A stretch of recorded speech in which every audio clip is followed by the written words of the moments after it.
নমস্কার বন্ধুরা, আশা করি সকলেই ভালো আছো। আজ আমি তৈরি করব মুচমুচে বেগুন ভাজা।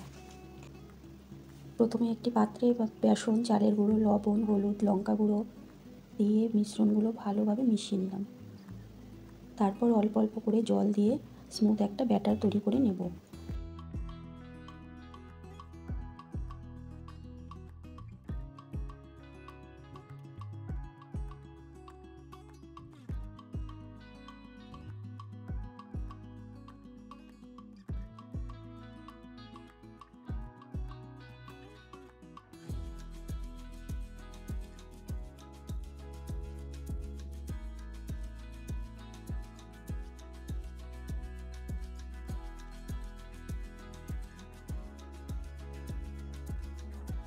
পাতলা করে গোল করে বেগুন কেটে নিয়েছি।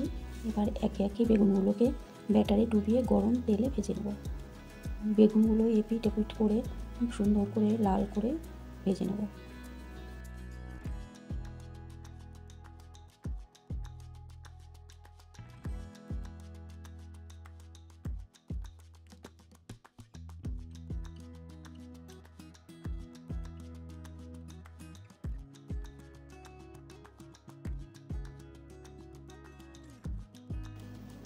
এইভাবে মুচমুচে বেগুন ভাজাটা খেতে খুবই সুন্দর লাগে।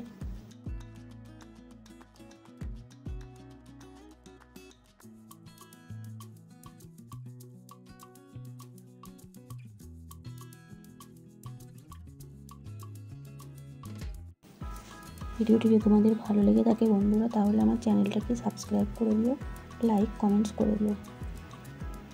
ভিডিওটি দেখার জন্য তোমাদেরকে অসংখ্য ধন্যবাদ। ভালো থেকো বন্ধুরা।